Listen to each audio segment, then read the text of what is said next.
You wake up to the faint smell of burning incense and the distant sound of soft flutes playing somewhere in the vast palace corridors.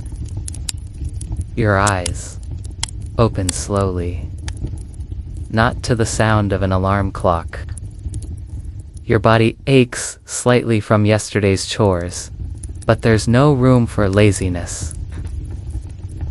Water is precious, but the palace is near the Nile, so there's enough for servants to clean themselves barely. The scent of natron, the salty mineral used as soap, tickles your nose as you rub it across your skin. Massive pillars tower above your head, painted in vibrant blues and reds and golds. Scenes of Ra sailing across the sky. Ku, of Osiris judging the dead, of Hathor blessing fertility. You lower your eyes. These are not for you to admire. You are only a servant. You move through the silence like a ghost, careful not to make noise, because noise can mean trouble. You don't need one. Your appearance isn't for your own pleasure. It's to avoid punishment. You've never stepped inside, but you've seen its edges, towering lotus-shaped columns, walls covered in golden hieroglyphs, a statue of Hathor smiling down on those who feast. The smell of roasted duck, honey-drenched dates, and freshly baked bread fills the air. Your meal will be simple: lentils, maybe a small portion of bread, water if you're lucky. But that's not important. What matters is that the Pharaoh and his guests never go hungry. That is your purpose. You've been assigned to assist with the preparation of the Pharaoh's morning attire. The sun is cruel now.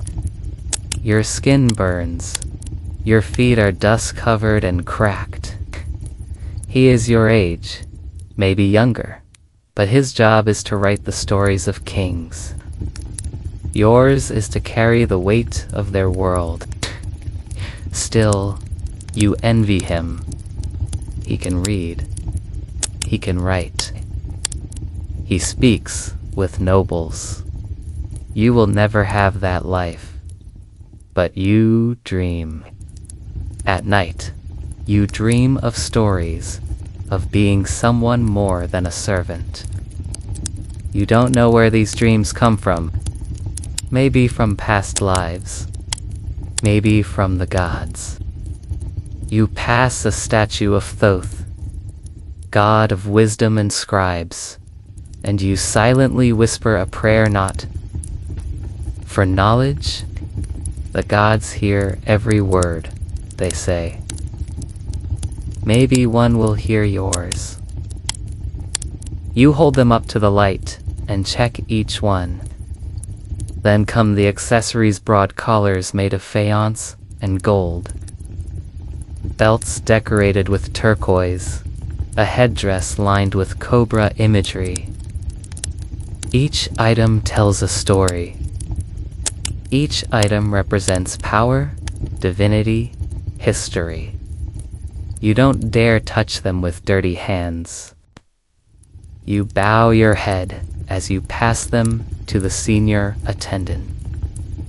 The Pharaoh himself is a god on earth, and although you will never speak to him directly, your hands may touch the linen that touches his skin. And the others clean the dressing room, sweep the dust, polish the bronze mirrors. You hear nothing from behind the curtain. He could be right there, standing a few steps away. But you do not. You do not speak. The Pharaoh is both man and god, and gods are not for servants to behold.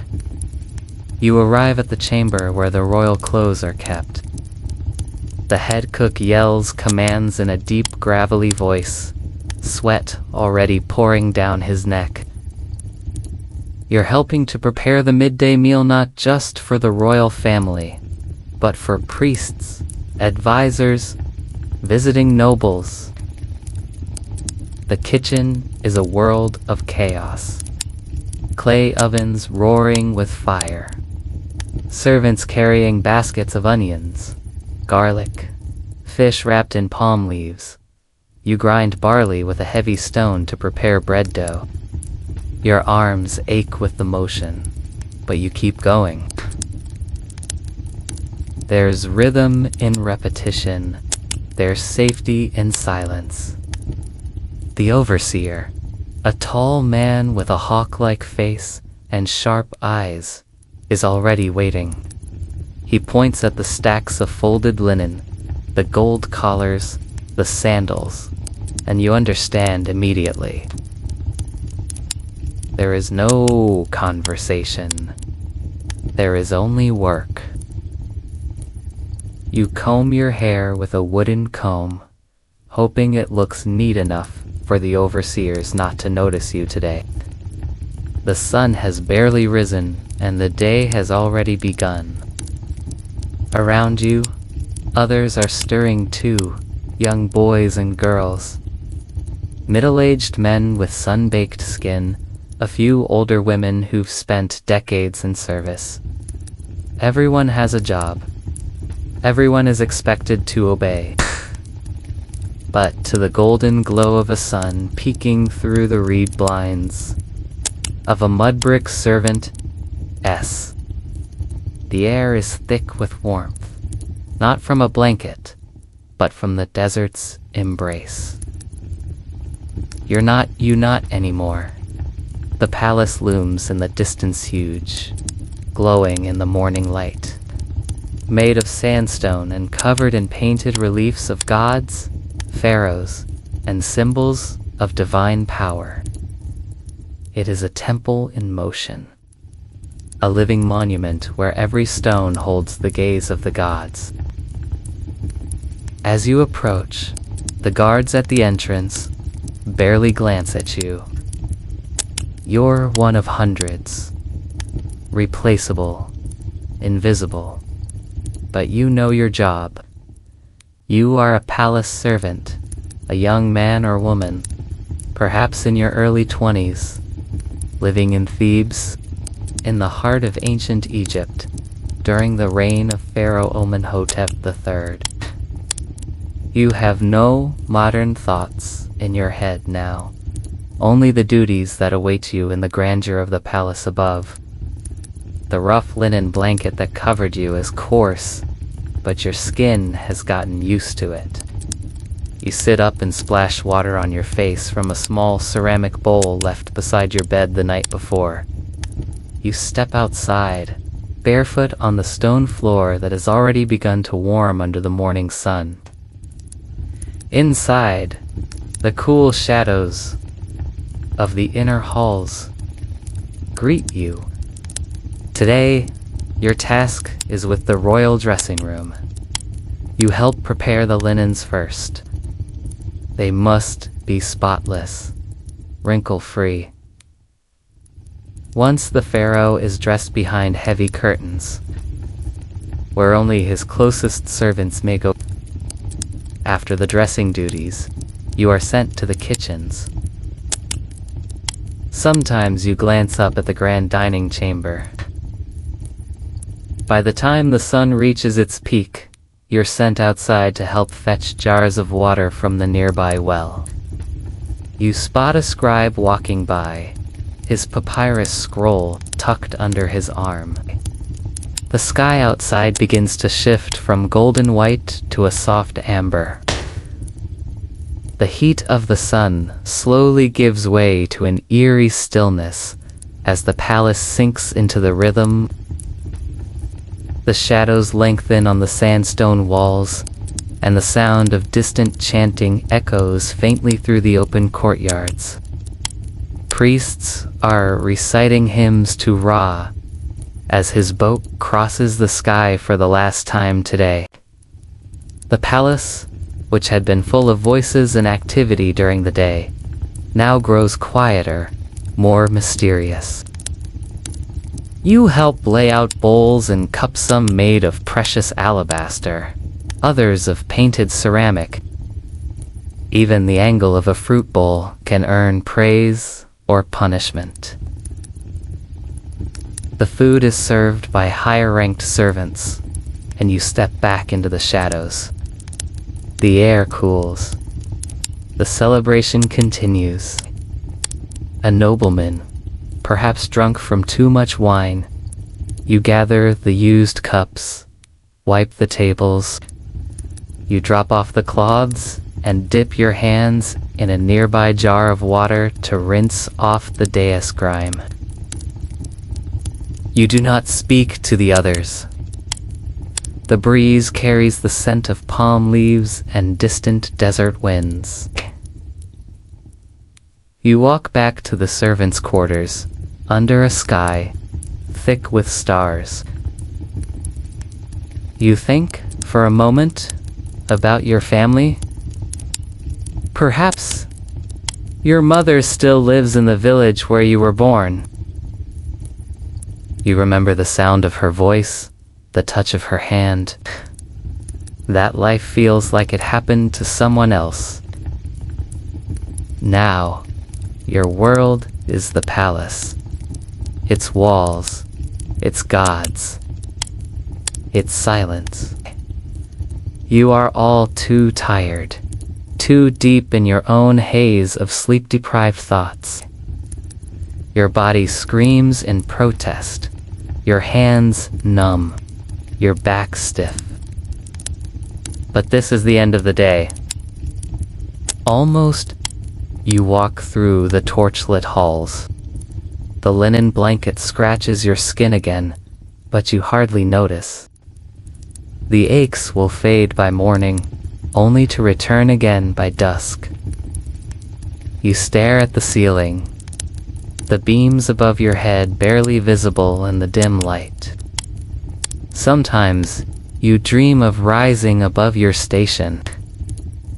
Sometimes you dream of speaking to the Pharaoh himself. Sometimes you dream of escaping altogether, sailing down the Nile to some far-off place where no one knows your name. But tonight, you dream of silence, of cool stone, of the scent of lotus and old gods. You close your eyes. Tomorrow will come again with its work, its rules, its golden light. And this is Egypt. And honeyed beer trips and nearly falls. The music pauses for a moment, then resumes. You rush forward to sweep up the broken cup. You don't speak. You don't smile. You disappear into the background again. You and a few others remain at the edge, watching, waiting, always ready to clean. You are not allowed to eat the leftover food unless it's handed to you by someone above. Sometimes it is tonight. It isn't. You wait anyway. You work alongside others, no one talking, no one daring to laugh. The only voice heard is that of the steward who barks instructions from the steps above. You nod and obey. You are sent to the outer courtyard to help set up the dining pavilion for a small royal gathering. Their laughter fills the courtyard, their robes brushing past your shoulders as if you're not even there. One of them makes a comment about how clean the floors are, and for a brief second, your chest swells with pride. Not because they saw you, but because you did something right, something that allowed the palace to shine just a little brighter. Musicians are preparing their instruments, harps, lutes, and flutes tuning them with soft plucks and whispers. Dancers in linen robes move silently across the courtyard, practicing their steps. You have been summoned to help with the preparation of the Pharaoh's evening bath. It is an honor, or at least that is what the overseers say, though your back and feet. You carry jars of warm water infused with blue lotus petals and crushed herbs, the scent rising softly with each step. The palace walls glow with the color of the setting sun, the carvings of gods casting long silhouettes across the floor. No water is wasted in Egypt, not even water that has touched the skin of a god. You are handed a cloth to clean the floor where a few drops had spilled. You kneel and wipe the stone, your movements slow, careful. Scent of lotus stays on your hands.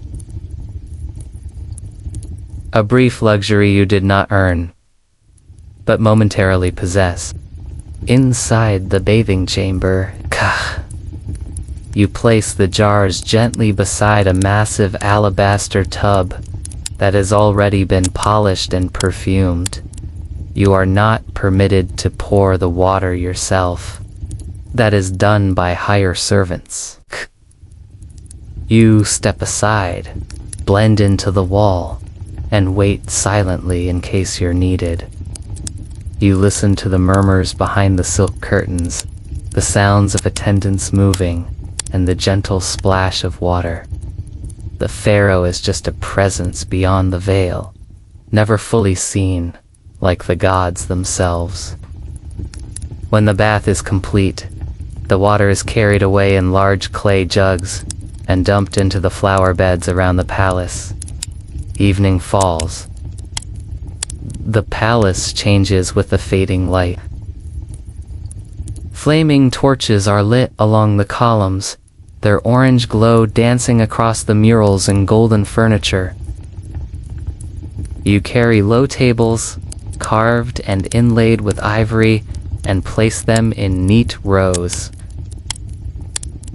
The nobles begin to arrive as twilight settles.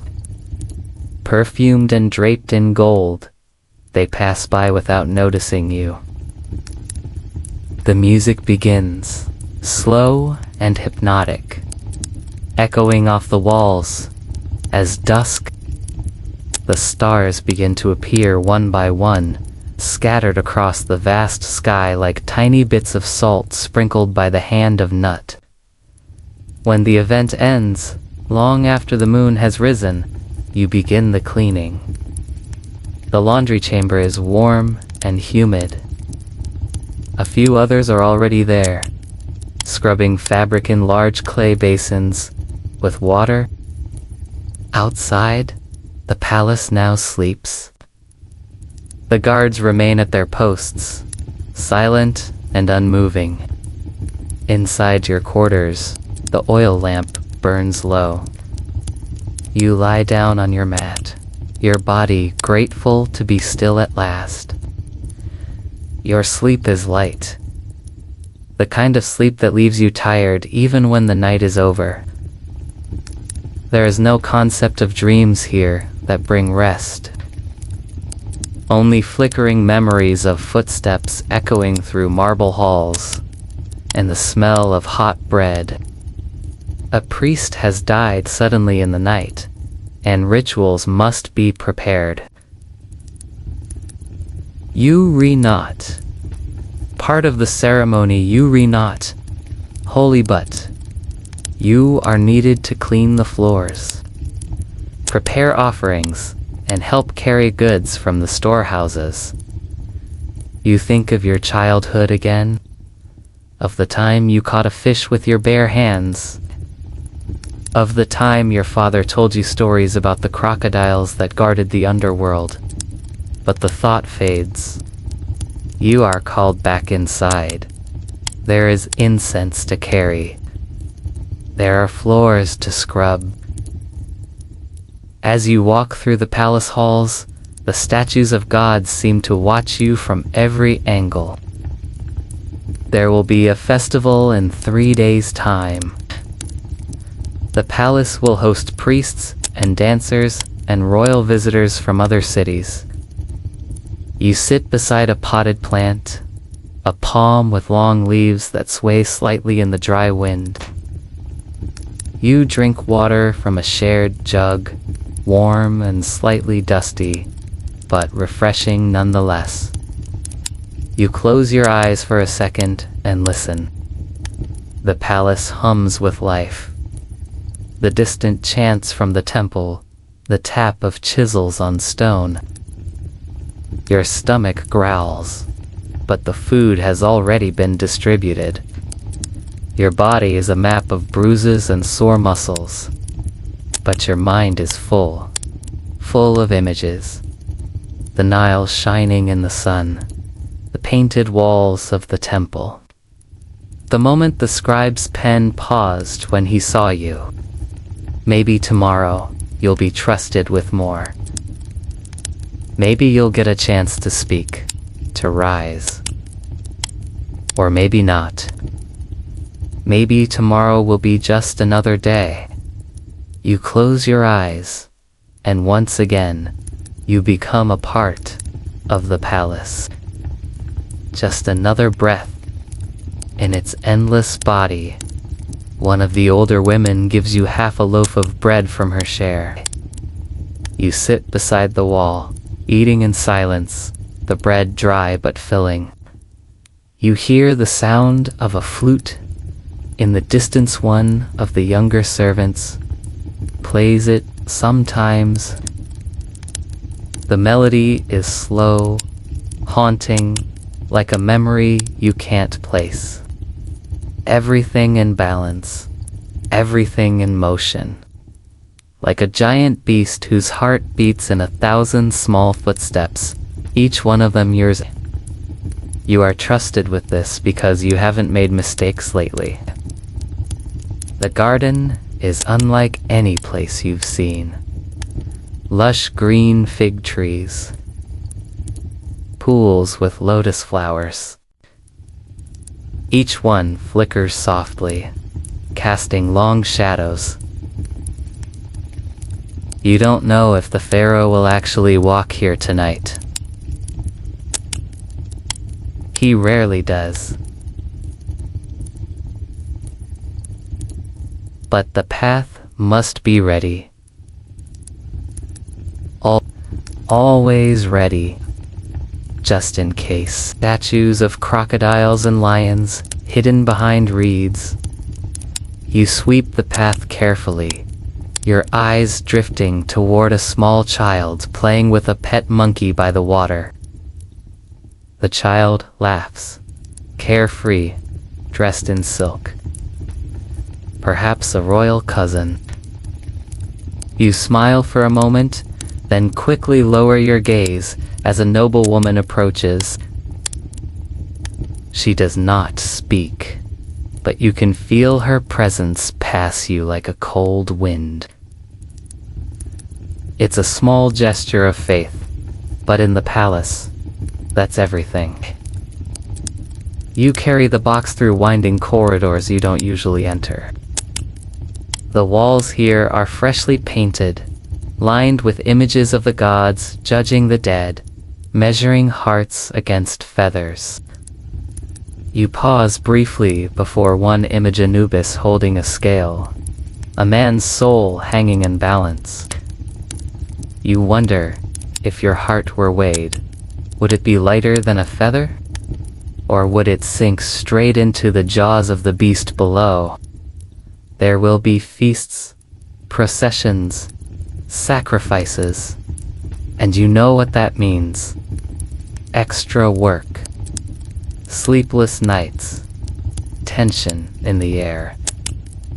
Everyone walking faster, breathing harder, trying not to be noticed for the wrong reasons. Isis, with her wings spread wide. Horus, with his falcon eyes. You wonder if they really care about servants like you. He does not thank you. He simply nods and shuts the door again.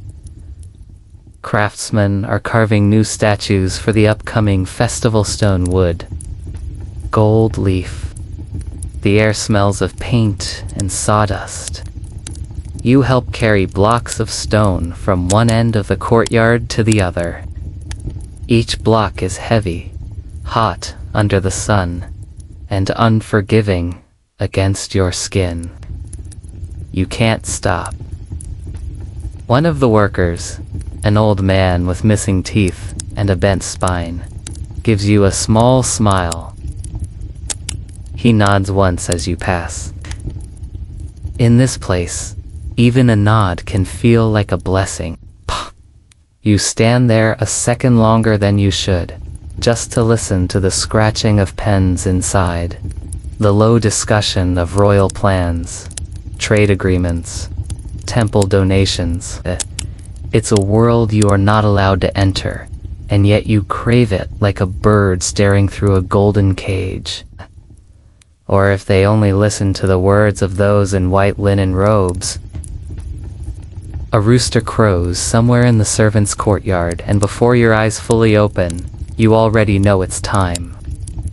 Another day has begun.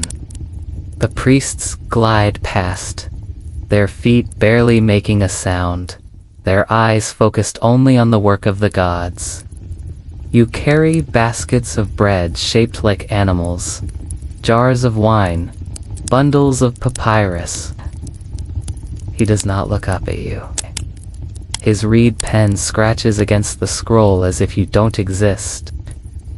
The room is dark but already heating up. You can hear the rustling of mats and blankets as other servants rise slowly from sleep. No one speaks. There is only the soft sound of stretching limbs and quiet footsteps on stone.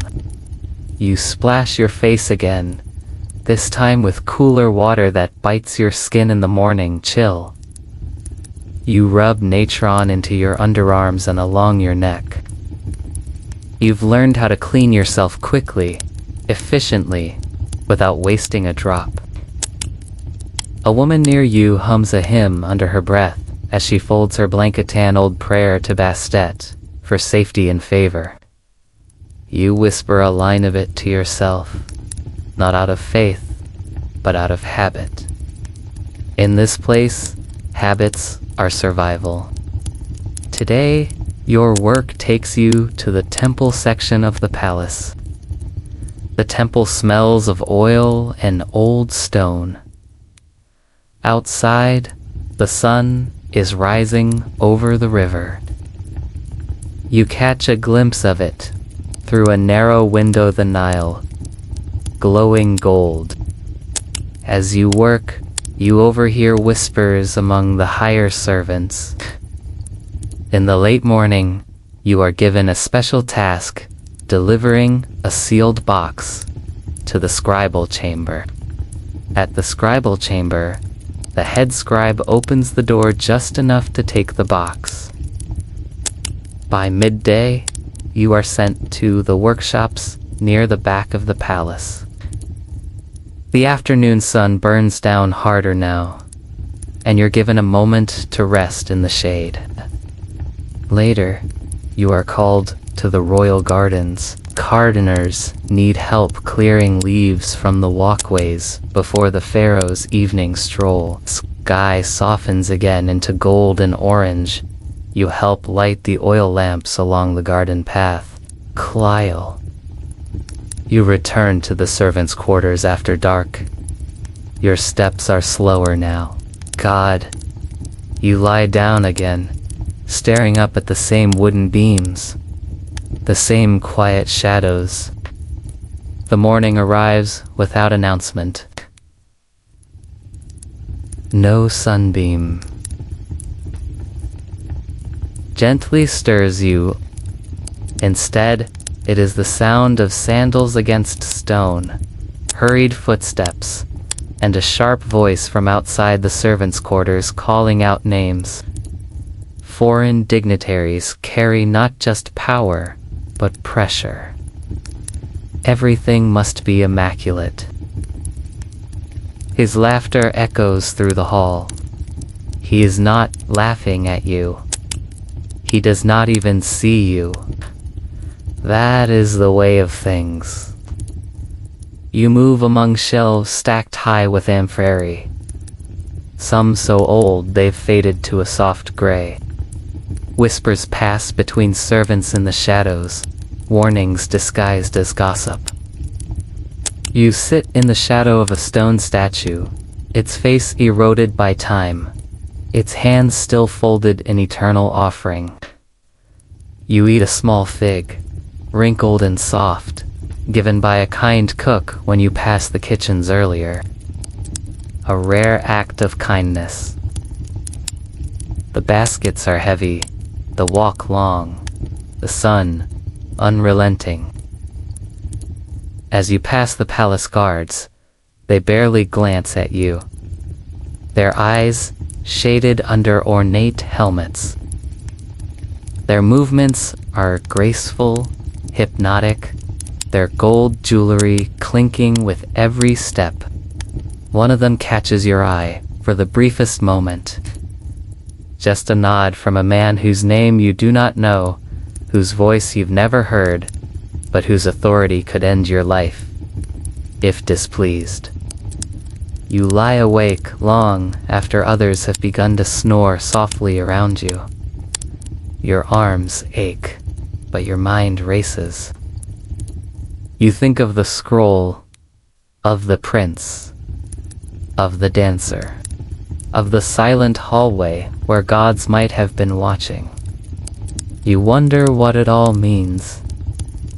If anything means anything in a place where your name is never spoken, your voice never heard. But still, something keeps you breathing. Some quiet hope, buried under layers of dust and linen. You stare at the ceiling, watching the shadows move. Sleep comes slowly, like sand drifting through fingers. But it does come. You return to your quarters in silence. Kig. No one asks where you were. No one dares. She does not smile, but something in her gaze lingers, a shared exhaustion, perhaps, or simply recognition that beneath the layers of silk and sweat. But one of them taps his spear twice on the stone as you walk by. You are summoned unexpectedly to assist in preparing a private chamber in the inner palace. This is unusual, rare. The inner palace is sacred, a place of secrets and shadows. You wash your hands 3 times in perfumed water before entering. Every step inside feels heavy with the weight of unseen eyes. You help lay fresh linen over the bed, smooth out every wrinkle, adjust the golden-framed mirror. Just so. You see a scroll on the table. You do not read it, but the seal bears the mark of the high priest. Whatever business takes place here is not for your ears. A signal. You don't know what it means, but you quicken your pace. You savor every bite, each seed crunching gently as you chew. The fig reminds you of trees from your childhood, their branches low and sweet-smelling. You hold on to the memory like it's a treasure. Someone says the vizier is angry. Someone else claims the queen hasn't spoken in 3 days. Someone murmurs of a missing necklace. You listen but never speak. You've learned the danger of curiosity in a place where secrets are sealed behind gold doors. The storeroom is cool, a rare gift in the heat of the palace. You are brought to the Hall of Offerings, where preparations are underway for the evening's religious rites. priests in fine white linen stand in a row, chanting softly, their voices echoing between the high columns. You are asked to bring in trays of food, flatbread, honey cakes. Each tray must be held with both hands, eyes lowered. You are not allowed to look at the altar. You are not allowed to breathe too loudly. The gods are present, even if you can't see them. You breathe in the scent of dust and oil and damp fabric. Distant clouds roll slowly toward the horizon, offering no promise of rain. In the distance, you hear the chants of funeral priests. Another soul has passed on. Another journey into the underworld begins.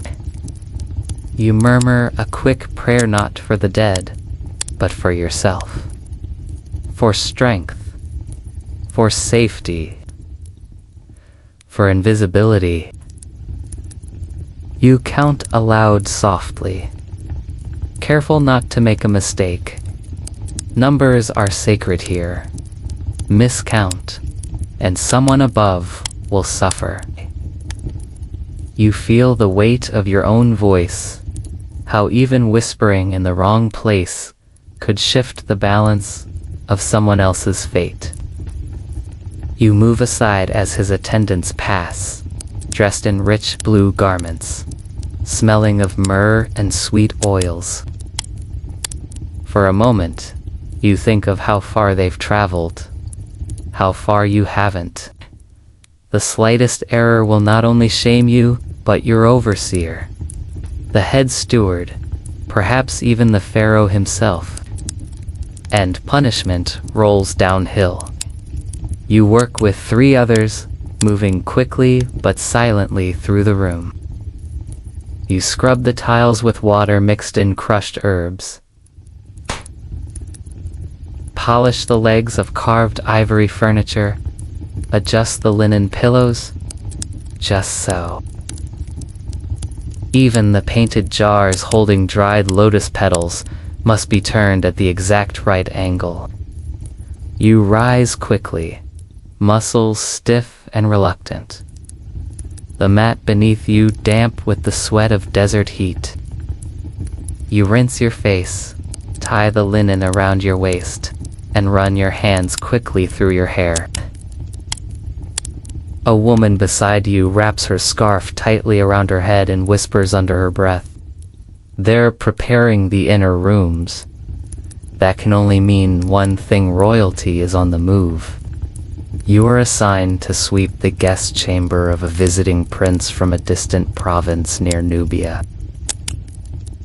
As you clean, you catch a glimpse of the prince himself from the open door, a tall man with deep skin, wide gold bands around his wrists, speaking in a tongue you barely understand.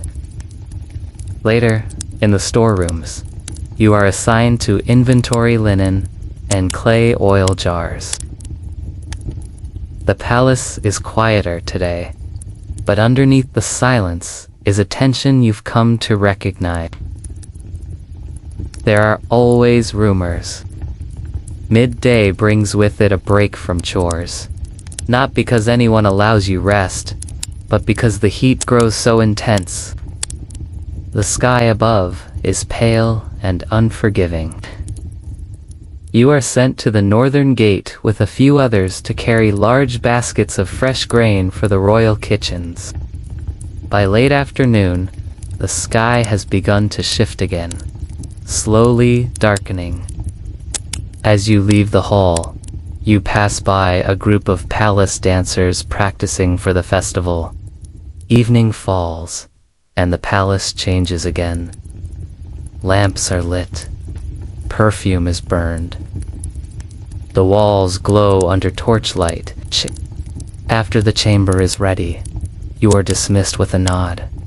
Not a word. Not a glance. That night, the stars seem brighter than usual. The morning begins with silence, not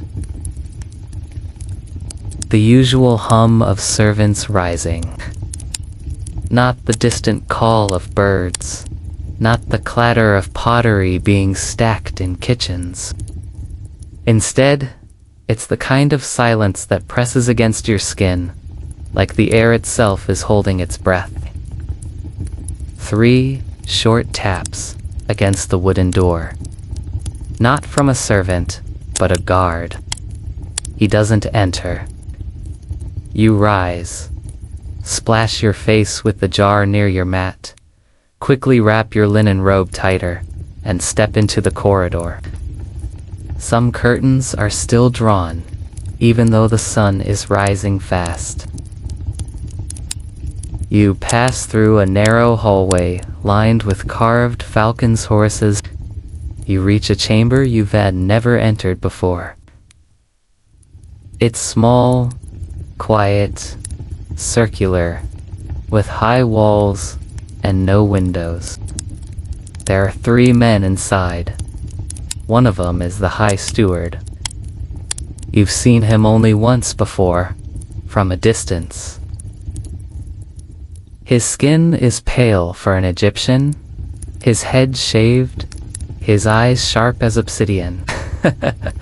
The second man, older, with a cracked lip and rings on all fingers. The guard doesn't speak again. He only walks, and you follow. The other servants in the hallway part quietly as you pass. Some avoid your eyes. One old man briefly touches the wall beside him, as if for protection. You wonder what they think you've done. You wonder if you should ask. He only says 4 words. You are being summoned. You feel the sweat forming between your shoulder blades despite the coolness of the chamber. You sit up slowly, eyes still heavy, but your senses alert. Something has changed.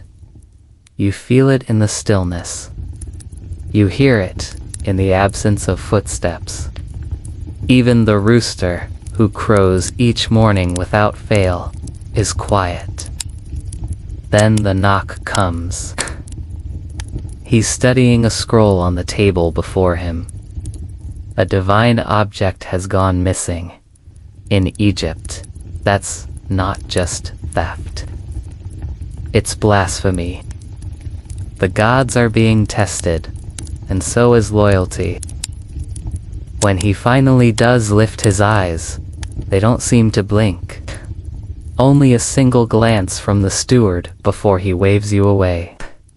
You step out of the chamber, heart pounding not from the task, but from the realization that for the first time, you have been seen. Nothing certain, but everything feels ... tense. You notice one nobleman, tall and wearing rings shaped like crocodiles, looking around more often than others. He speaks with a younger man beside him in hurried tones, their hands always near their robes. Once, he looks directly toward the column where you stand. Not at you, just past you. You hold your breath. You listen to your own breath, slow and careful, as though even the night is watching. You will not ask questions. You will watch the nobles. One of them may know something. He drops something, a piece of papyrus, wrapped in cloth. You don't think? You stoop down quickly and pick it up, holding it out to him with both hands, eyes low, focused. You are not just a servant now. You are part of something else, something dangerous and holy. If the idol is not found, there will be punishment not just by men, but by gods. And if you do find something, what happens then? Will you be rewarded or silenced? He takes it, barely nodding, but his hand shakes slightly as he does. He walks away faster than before. You move through the palace with different eyes now. Every guard's glance, every servant's whisper, every corner seems to hide something. But your mind records everything: the symbols on the wrapping, the smell of the parchment, the tremor in his hand. You help set up the royal lunch table in the North Hall, placing bowls of fruit. The nobles begin to arrive, their conversations soft but clipped. You stand in the shadows near a column, pretending to clean the stone, but listening. Summoned. The word rolls in your head like a drop of cold oil. You don't ask questions. You don't even hesitate. The palace seems different today. Brighter in some places, darker in others. The torches haven't been lit properly. He doesn't look at you at first. You were seen near the scribal chamber yesterday, he says. You nod. Yes, master. I was delivering a sealed box. To whom? You swallow, not from fear, but from how dry your throat suddenly feels. To the head scribe. I did not linger. He watches you. No, master. Did you read anything while you were there? You shake your head. I cannot read. He leans back slowly. Good. There's a pause. A long, unsettling pause. You were chosen, the High Steward says finally, because no one notices you. You blink. The words don't feel like praise, but neither do they carry anger. We have a task, he continues, a delicate one. You will be asked to observe, not to act, not to speak. Kya. Just observe. You're silent. You wait for more. See. Something is missing, he says. Something sacred. An idol of mat from the temple hall. No ordinary thief would dare see. You feel a strange tightness in your chest, not fear, but something colder. What must I do? You will serve in the dining hall today. You will keep your ears open. And just like that, the meeting ends. No explanation, no names, no threats. The rest of the morning feels like a dream. Words drift your way, mentions of a festival delay, of missing scrolls, of a priest being reassigned suddenly to a distant temple. Later, while carrying trays back to the kitchens, you pass the same noble in a hallway. You remember the High Steward's words? Observe, don't act. That night, back in your quarters, you lie awake again. This time, your thoughts are not drifting aimlessly. They're sharp. The darkness around you seems thicker. The silence is louder. The next morning doesn't feel like any morning before. Something in the air has changed. It's not just the heaviness of heat or the dull ache in your joints. It's the weight of knowledge. the sharp edge of awareness that you are now walking among gods and liars. You wash your face slower today, each splash of water feeling like a ritual.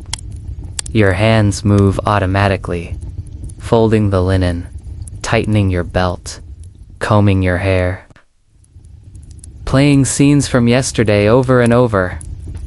The scroll, the noble's trembling hand. The high steward is there again, but so is someone new, a woman, not young, but not old. He was recently reassigned.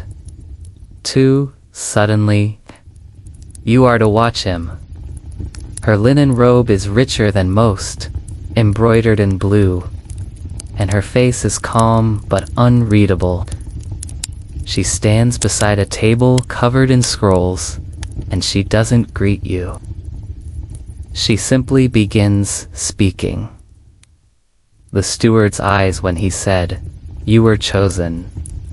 The idol of Ra glows in the center, surrounded by fresh offerings. You walk slowly behind the worshippers, sweeping the same section of stone again and again. Your head low, but your eyes always moving. You are sent to the herb garden in the mid-palace sector, where special perfumes and oils are prepared for offerings. You are just a shadow, just another servant near the wall. That night, you write it all down, the palm of your hand, with wet charcoal. You wash it off before sleep, but the details stay in your mind like a carved name. The work is quieter than the kitchens, less chaotic than the halls. The guard at the door sees something in your eyes and lets you pass. Inside, the steward stands beside the same woman. They say nothing as you recount the moment. The priest, the stranger, the item passed, the verse stumbled. You will clean the floor during the service. That will give you reason to be there. Observe everything. His hands, his voice, his eyes. The gods live in details. One of them whispers, "The idol's theft has cursed the East Wing. A falcon flew into the sacred lamp and shattered it last night." You finish your sweeping. You are careful not to draw attention.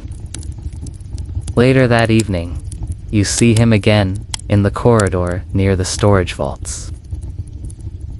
He's speaking to a man you don't recognize, a visitor, perhaps dressed in pale linen, with no rings. The visitor hands him something small, and they part ways. Glass and flame everywhere. The other laughs nervously, but then falls silent. They both walk away. His voice is calm, but there's a slight catch in it, like someone holding back, cough, or panic. He doesn't raise his hands like the other priests. He avoids looking at the idol directly. Once, he stumbles over a prayer verse. Only a little, only a syllable.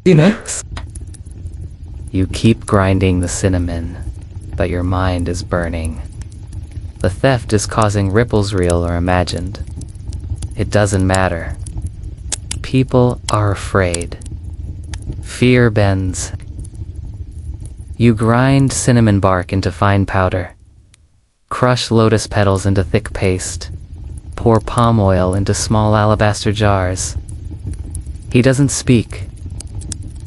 He only gestures with a flick of 2 fingers.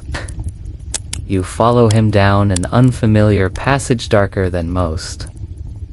The air cooler and dry, carved with markings you don't recognize. This is not a hallway used by common servants. He stops in front of a wooden door, taps twice, and steps away without a word. The woman supervising the station is old and blind in one eye, but her nose is sharper than any priest. She says nothing to you, just grunts occasionally, adjusting the quantities. By smell,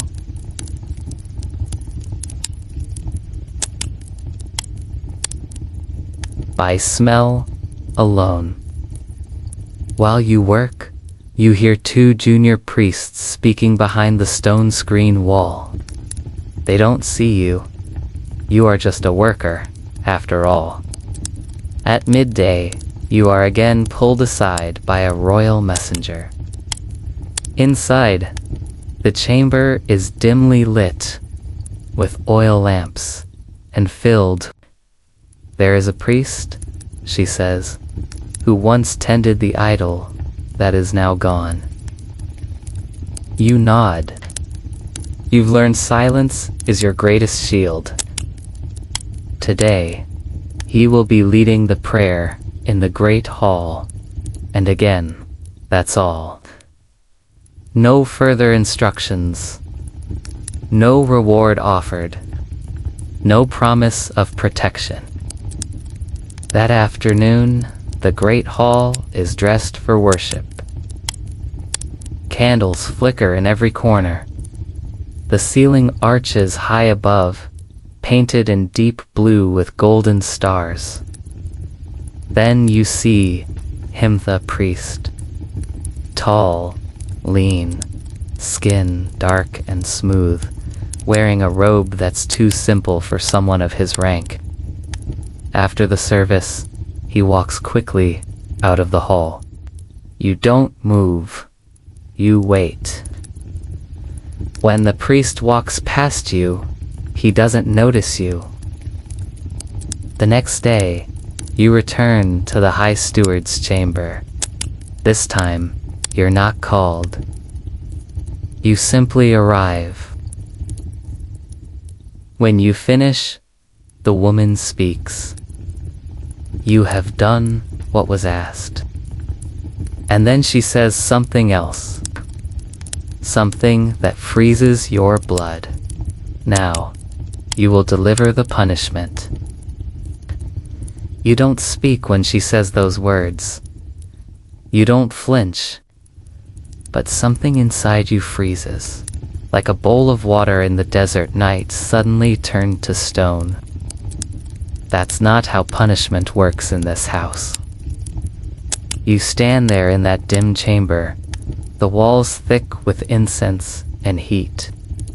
And the woman with eyes like wet ash doesn't look away from you. Neither does the High Steward. His hands are folded behind his back. His breath is steady. He says nothing. Because everything has already been decided. You will not strike him, she says. After a long pause. For a moment, a breath. A hope. But then she finishes the sentence. You will erase him. Erase. Not kill. Not imprison. But make him vanish.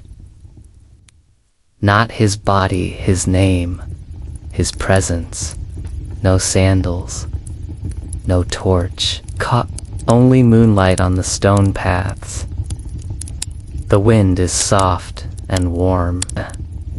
It smells of roasted onions and distant incense.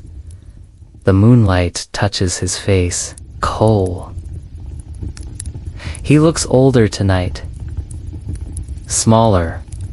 You wonder if he knows someone is watching. That's when you step behind him. Not running. Not loud. Just close enough. You follow the garden wall past the fig trees until the olive grove begins. Their gnarled trunks twist like frozen serpents. You step lightly, your body small in the long shadows, his scent in the rooms, his footprints in the sand. And for that, you are told what to do. At the third pillar, there's a small offering shrine. He tries to speak again. Something soft, like please or wait. But you don't listen. You walk away without looking back. He tries to speak, but no words come.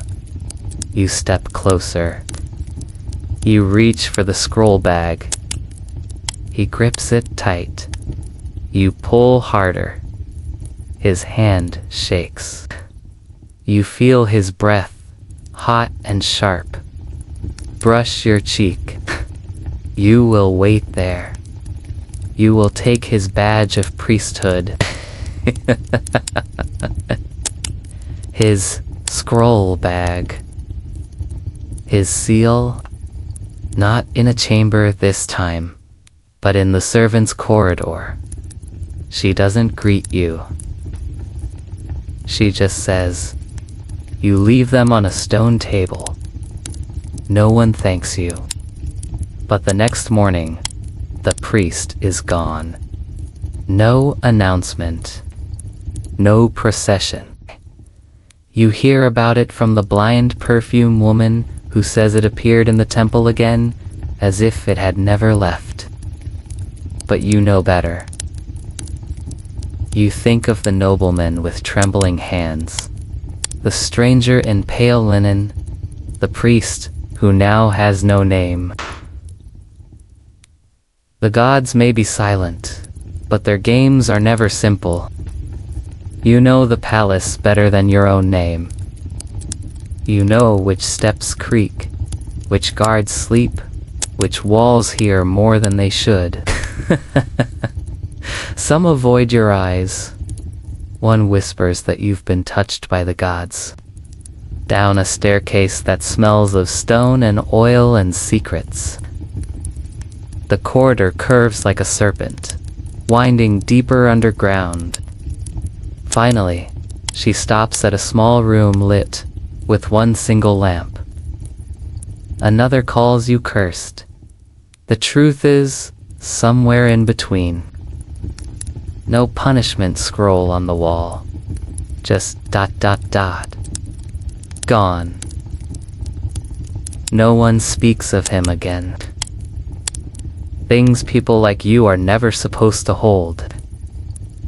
You walk through the servant paths in silence, past cooks, boiling lentils. You reach your quarters and kneel beside your mat. You don't pray. You don't sleep. You just wait.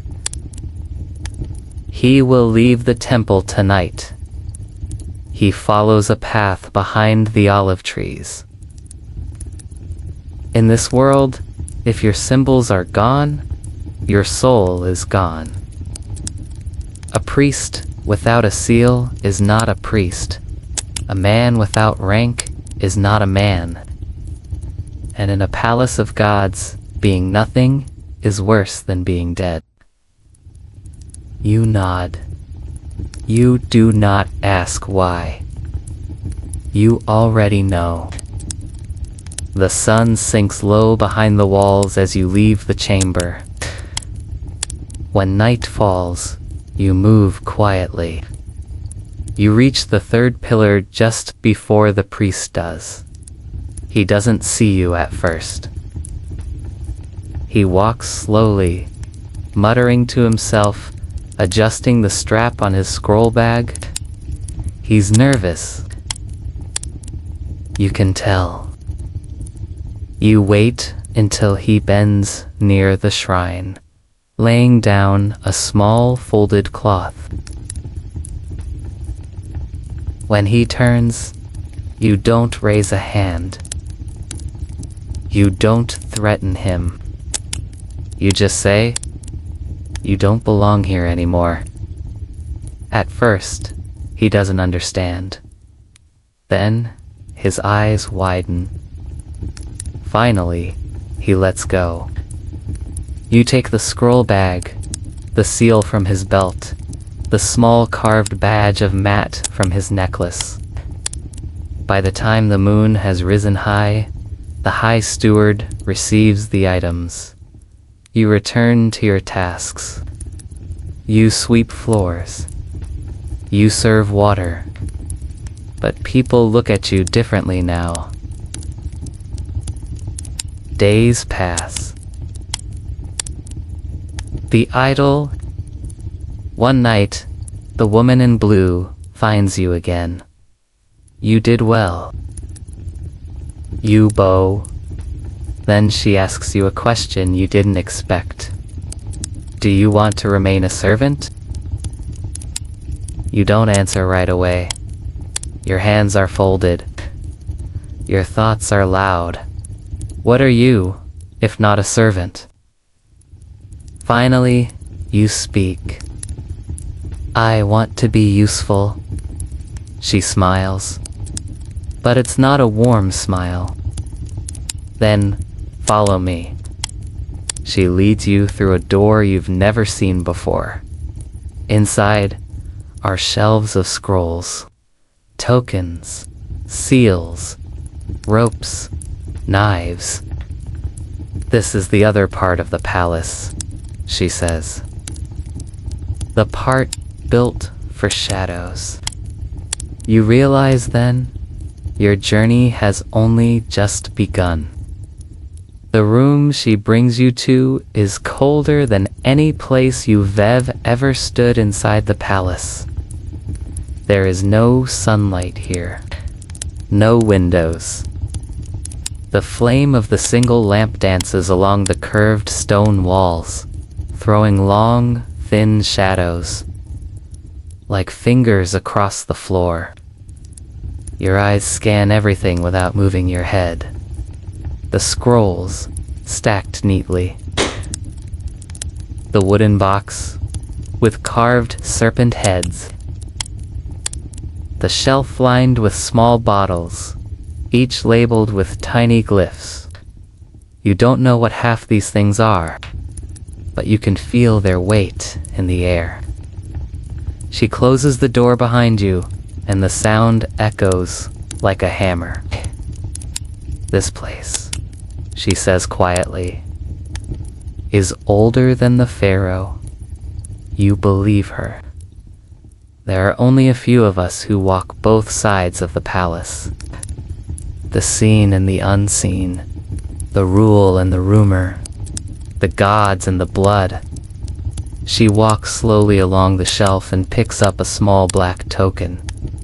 It's shaped like a jackal. Anubis. Without footsteps, see. You are awoken by a knock so soft it could be mistaken for the wind. A boy enters, no older than 12, wearing plain white linen, eyes blank. He hands you a sealed wax note. You break it open. Inside, only one sentence. But today, you go with different eyes. You walk as you used to, but slower. You know him vaguely, a short man with wide feet and too many rings. He speaks loudly to the guards, joking about the weight of his rolls. You follow at a distance. He moves through the outer court, past the olive stalls, past the grinding stones, into the storage wing. Then, he does something unusual, calculated. You carry a basket on your shoulder to appear as another porter. No one looks twice. She holds it between her fingers and says, "When the palace needs something done, without questions, this is what they give." She places the jackal in your palm. It's heavier than it looks. You will never wear rank. You will never be honored. You will not be remembered. But you will know everything. You understand now. Questions have a price, so you simply nod. And with that nod, something in you is sealed. Not a promise. Something older, something wordless. You want to ask 100 questions, but you don't. You don't blink when guards argue, or when scribes drop scrolls. You wait. You wait until he's gone, then approach the door. You don't knock. You just press your hand against the wood. Warm. Someone's faking temple tax receipts. Find out who signs them. A chamber beneath the ground, with no bed, just a mat and a jar of water. The walls are lined with old cloth to soften the sound. There's no torch, just a small oil lamp near the floor. No rings, no seal. Walking through the palace wall gate like a stranger. No one bows, no one asks. In the flicker, you look at your hands. The same hands that once scrubbed temple floors. The same hands that poured wine, carried bread. He doesn't give his name. He wears a plain robe and speaks as if his voice has never risen in his life. Now, they carry secrets. You are sent to observe arguments, small betrayals, strange letters. Once, you spend 3 days pretending to be a broom boy near the Queen's library just to hear the name someone whispers when no one is supposed to be listening. You read upside down, something you taught yourself during kitchen duty. That night, you do not return to your quarters. You sleep in a new room. The next morning begins without a rooster's crow. Follow the papyrus trader from the east gate. No explanation. No name. Just action. The scribe opens a scroll, signs it quickly, and tucks it into the man's bundle. The trader gives him something smaller, gold ring maybe. Like the hallway door left ajar when you know you shut it. Or the statue's shadow bending wrong in torchlight. Or the same blue beetle appearing in your chamber 3 nights in a row. They part. His eyes are white, clouded, mouth dry as paper. He whispers. You know the East Gate. You've been there 100 times, carrying bundles, helping with storehouse carts, unloading dates and lentils. At the East Gate, the papyrus trader is there. He knocks. A soft, quick pattern 4 taps. Pause. 1 more. The door opens. He enters. You wait. 10 minutes pass. Then he leaves again, alone, but lighter. Back at the hidden chamber, you report what you saw. This time to a man. You haven't seen him before. He's carrying forged papyrus. The man says after you finish. You nod. For the next 2 days, you return to the same corridor. You carry things. You clean nearby. You listen. Finally, you see it. A palace scribe tall, with a curved scar on his cheek, meets the trader at dusk. Behind a row of carts. You don't need to. You've seen the name on the scroll. You return. You speak the scribe's name. There is no reaction. But the next morning, that scribe is not in the hall. Later that week, you see him again. Not in uniform. Erased. The jackal on your table feels heavier that night. You don't touch it. But you don't fear it either. Your days change. You no longer eat with other servants. You do not sleep in the same hall. You hear things you cannot forget. One man's son doesn't exist in the palace record but eats from the royal table. A noble woman hides clay figures in the temple of Sekhmet and prays they bring disease.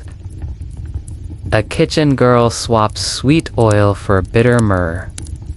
Before holy rituals know, the palace is full of gods and gold, but also ghosts.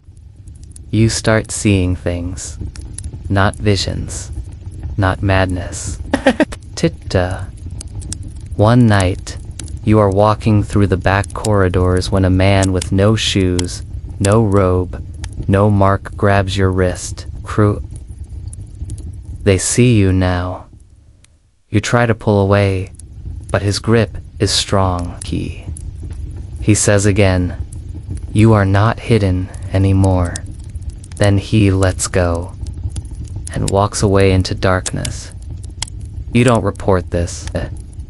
You don't know who to report it to. Because now, maybe they see everything. Pavi delu. The nights inside the palace are different now. They're longer, or maybe time just feels heavier. You sleep, but not the kind of sleep you used to know.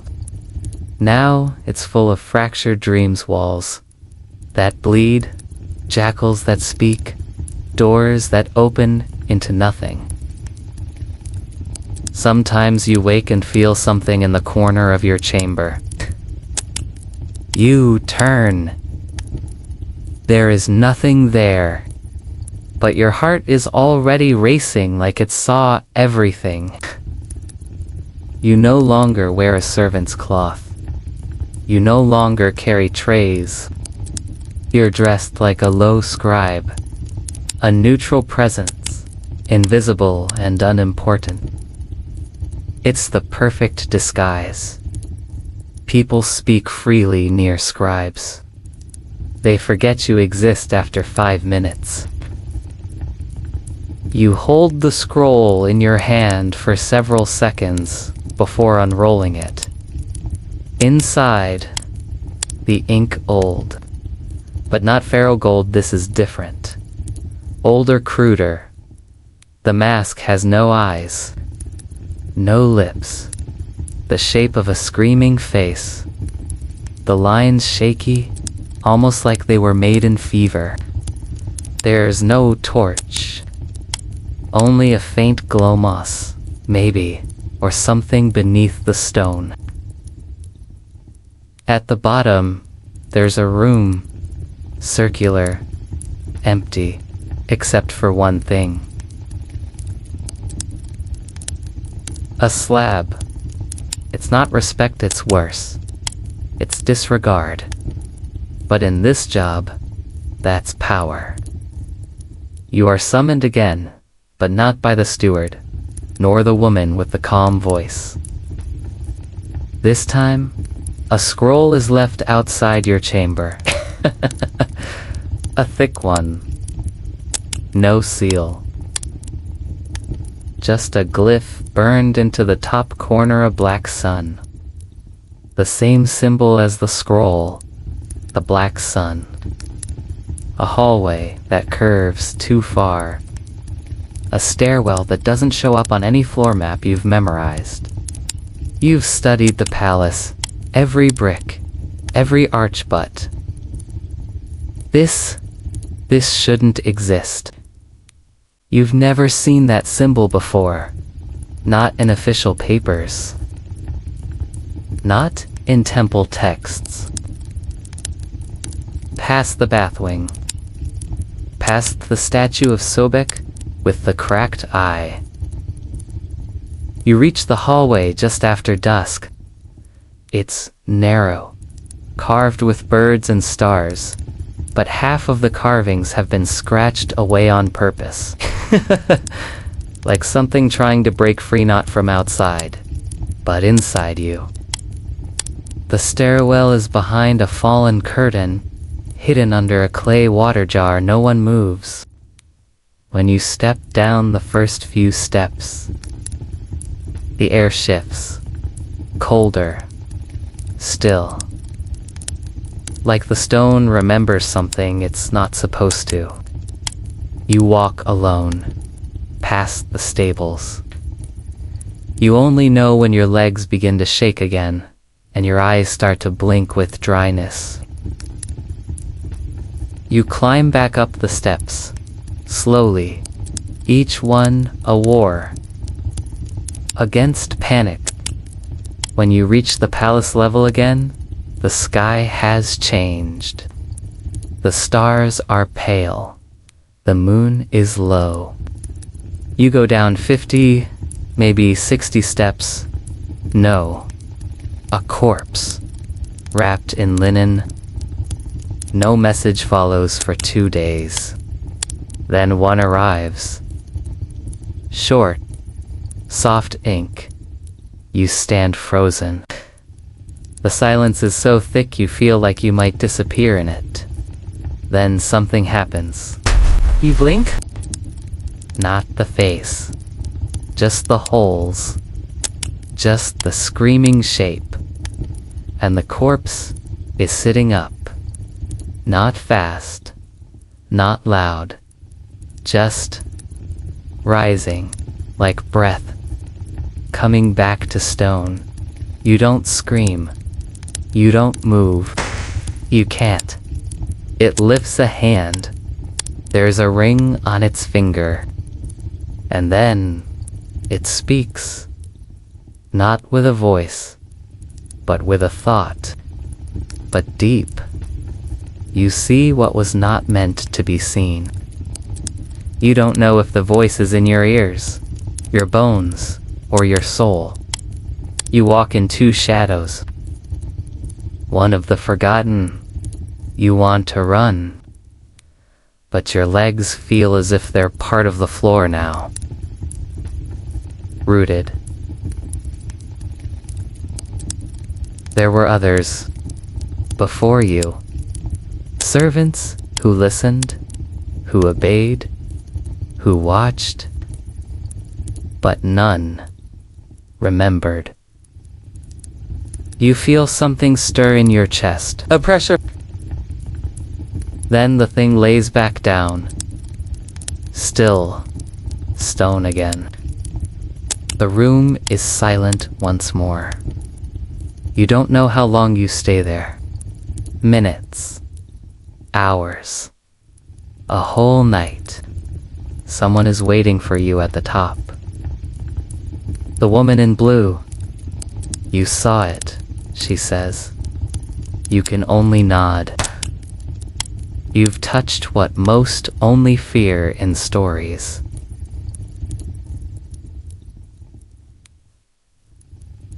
What was it? You ask, your voice like cracked leaves. She doesn't answer directly. She only says, it's what watches the watchers. You return to your chamber. You are ready. Ready for what? You don't know. But your shadow no longer feels like your own. That night, in your sleep, the mask appears again. The morning after the dream doesn't feel like morning at all. It's as if time has stopped recognizing light. There is no rooster, no shifting of servants, no heat creeping through the stone walls. You wake up. Your chamber smells like old copper. You touch the mat, and it feels damp. Not with water, something else. Your hands tremble slightly, not from fear, but from the realization that something has already begun. You wash your face 3 times, but the smell doesn't leave your fingers. There is no note under your door. Today, you walk through the Eastern Garden, past the broken lion statue whose head has been missing for decades. No one maintains this section of the palace anymore. Not because of disrepair, but because no one remembers it exists. Dozens. Old. Tarnished. Cracked. Some resting against the walls. Some are made of polished copper, some of silver, all warped. None show your reflection clearly. Your face stretches, melts, doubles. You turn left near the cracked sundial, and behind a veil of hanging vines, there's a doorway, just forgotten. No knock, no instructions, only silence. You leave the chamber anyway. Instinct leads your feet now, not duty. Watching. You step in and find yourself inside a small atrium filled with mirrors. And behind you, in one of the mirrors, you see a second you. Standing still, you turn sharply. Nothing there. You turn back to the mirror. Now it's empty too. There's a sound so faint, it's like silk sliding across stone. Atop it is an object. Small, unimpressive at first glance. A piece of papyrus, tied with human hair. You follow it through another door, into a long hallway where the floor is entirely black. It reflects light, like still water. Your footsteps make no sound. The kitchens, the library, the underground chamber, the mask. At the end of the hallway is a figure. Not a woman, clad in linen, so white it hurts the eyes, with a golden circlet on the head, and skin painted dark with ash. Their eyes are covered by a veil. They hold a staff made of bone, carved with symbols that shimmer even in the darkness.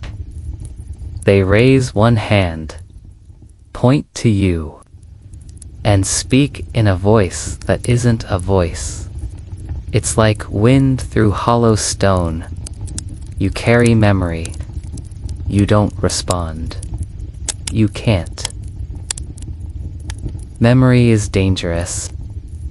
They lower their hand, and then you see what lies behind them. An altar. Simple. Made of dark granite. You feel your feet move before your brain understands why. As you approach, you feel the weight of all the rooms you've ever entered in the palace pressing behind you. The altar hums. The air is thick. With it, the veiled figure says, "You may read it." But as your hand reaches out, the papyrus bursts into black flame. No heat, no smoke. Just darkness, consuming it. Like it never existed. You pull your hand back too late. The ashes cling to your fingers like soot. They crawl along your skin. They vanish into your veins. The figure doesn't move. You've accepted it. They say, "What was it?" You whisper, The name of the palace. You blink. The palace has no name. Servants step back. Guards turn their faces. Even the scribes stop their chatter when you pass. That is why it lives. Ta. And with those words, you fall. Not physically, but your vision collapses. He clears his throat, unrolls a scroll, announces the naming of a new priest, the elevation of a noble's daughter, the harvest festival date, then normal. Everything folds inwards. The altar, the mirrors, the hallway, the veiled figure. Gone. You wake up inside your chamber. A chamber that looks like yours, but something is off. The mat is placed too far left. The jar is on the wrong side. The walls have a faint layer of dust, even though you cleaned them yesterday. Your own breath echoes strangely. The hallway is empty. Every torch is lit, even though it's full daylight. You walk through the palace like a shadow, but now everything avoids you. You're not invisible anymore. You're unseen. There's a difference. God. At dinner, the High Steward stands before the gathered inner court, but he doesn't say your name. No one ever will again. That night, in the bath chamber, the water you pour into the basin turns black for 1 second. In the reflection, your face doesn't smile back. It waits. You realize something you didn't want to accept. You never returned from the altar. Only your shape did. Something else came with you. And now, the palace listens. When you speak, but only in silence. For 3 days, no one speaks to you. Not even by accident. No slips of words in passing. No casual orders. No eye contact. No steward. You are alone now, not because they left you, but because they can't reach you anymore. You move through the palace like a sent present, undeniable, yet unacknowledged. A door creaking open, but not your door, the one beneath your bed. You wonder if you've died and no one told you. But your heart still beats. Your fingers still feel the stone walls. You still eat. Though now, the food tastes like ash, like something dug up from under an old tomb. You return to the room with the black jackal once. It's empty. The shelf bare. The air cold. No instructions left. No figure in blue. On the 4th night, your sleep is broken by a sound familiar. Impossible. The smell is not of rot, but something older, wet stone, oil, and secrets that have never dried. You descend for what feels like 20, 30 turns. The air tightens. The sound of your breathing becomes louder than your footsteps. Then, finally, you step into a chamber. You didn't know there was a door there. A flash. A voice. Not one, but many. Whispering, chanting, screaming. And beneath it, now exposed, is a small wooden hatch. No lock. Just a circle burned into the center of the black sun. Again. You lift it, Beneath is a stairwell, and again you descend. The steps are thin and moist. Moss clings to the walls, a wide one, circular again. But this one is different.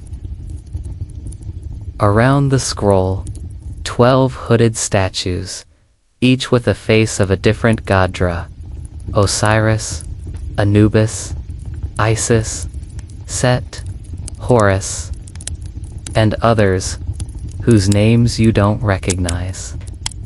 They all stare inward toward the floating scroll. None blink. None move. At its center floats a single scroll suspended midair, unmoving. You take one step in, and something cracks not outside, but inside your skull. But you don't fall. The scroll pulses once just, once sand, the voices vanish. Then a low sound fills the chamber, breathing, but a deep, molten gold. Around you, there are thousands of people, all dressed like you once were, plain linen, heads down, eyes hollow. Some whisper, some kneel. Not from the statues, from the scroll itself. And then a question not with words, but something more ancient. Will you carry the truth, or become it? You just step closer, the size of a mountain, on it.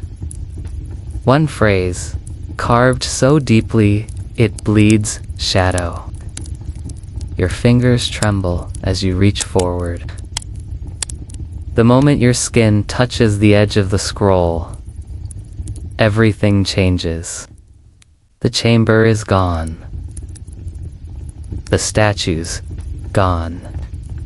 The cold, the stone, the dark gone. Now, you stand in the middle of a giant open plain. The sky above you is not blue, not black. You look down. Back in your chamber. You are holding the scroll, but your arms are not your arms. They are older, thinner. Tattoos mark your skin glyphs that pulse with each heartbeat. Still active servants move. Nobles walk. Guards stand, but everything feels like a painting. Flat, unchanging. You listen, and voices echo longer than they should. You look up.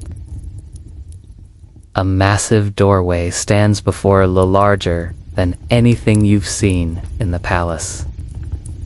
The servant who knows becomes the thing that's known. You step forward. Each footfall echoes 4 miles.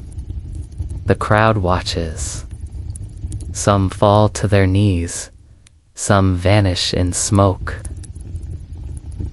You walk through the door and find yourself.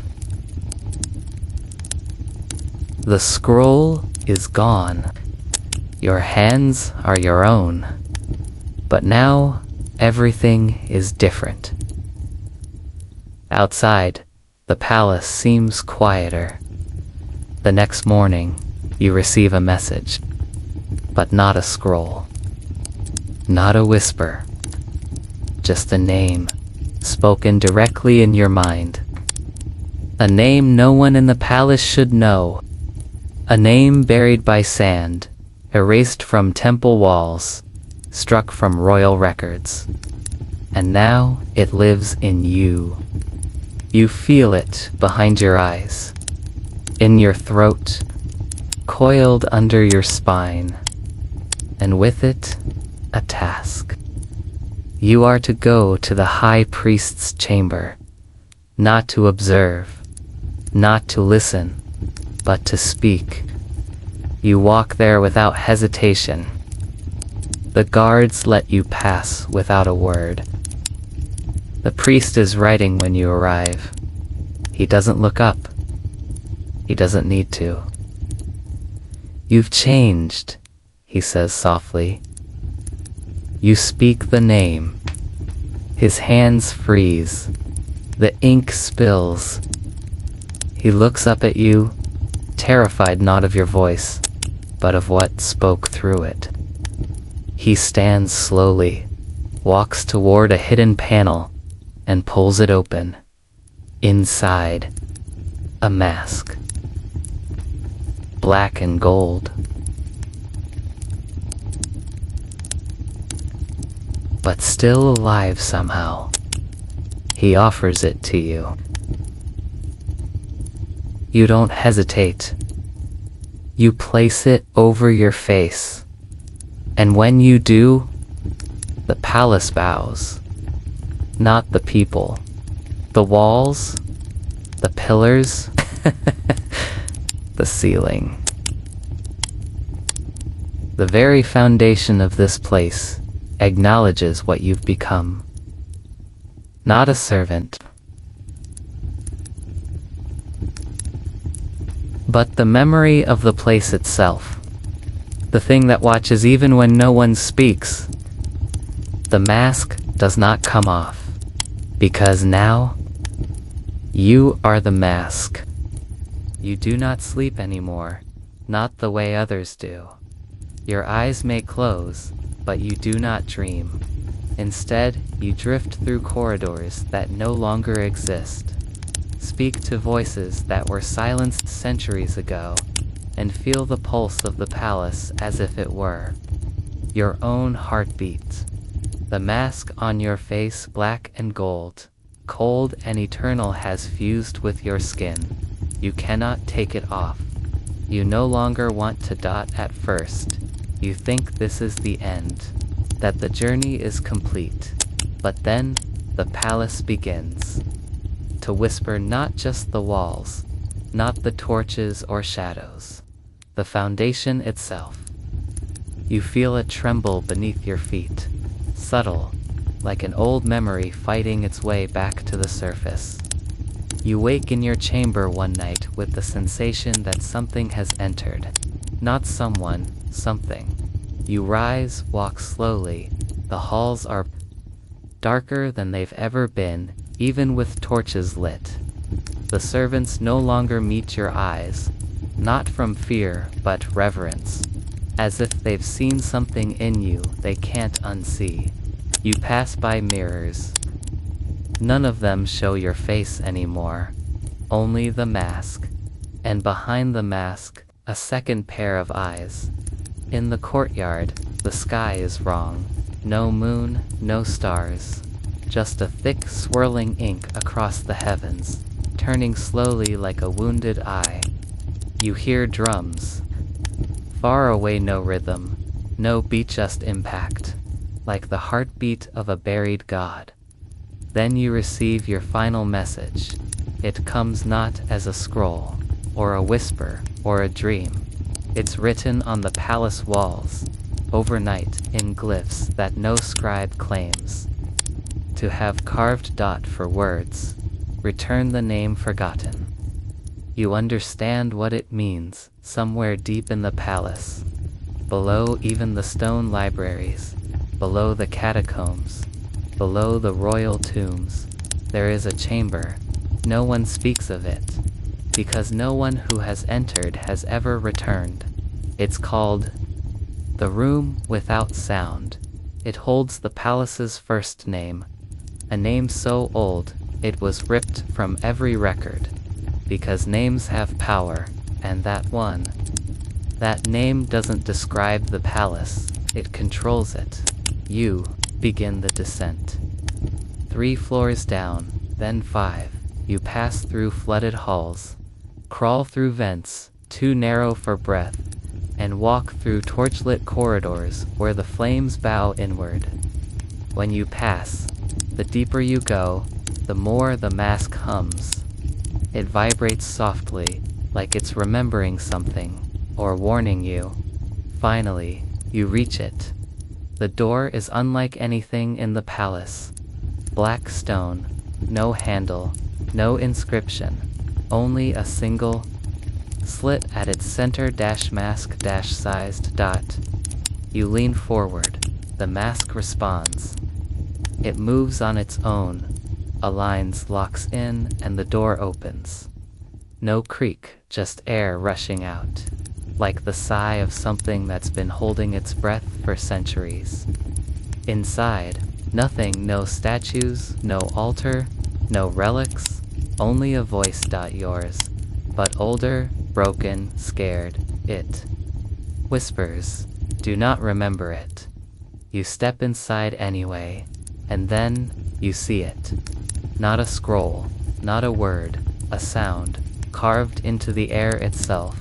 It doesn't make sense, but you feel it like vibration in your bones, like heat behind your teeth. The sound of the palace's true name. The moment you hear it, everything floods back. The first brick laid, the first servant killed and buried under the stone to anchor the walls, the first lie spoken in the throne room, the first curse carved beneath the queen's bed, the first sacrifice, the first betrayal, and you see yourself not as you are, but as you were, not once, not twice, but many times.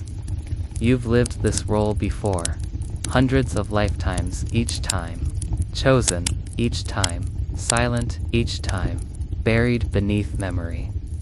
The mask isn't just a tool, it's a prison, a cycle, a binding contract you never knew you signed, and now, you've reached the end. You face two doors. One leads out back into the palace, where you will forget again, begin again, serve again. The other door leads into the name itself.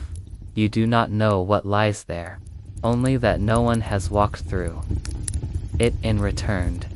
You look down at your hands. They're not hands anymore. They're stories.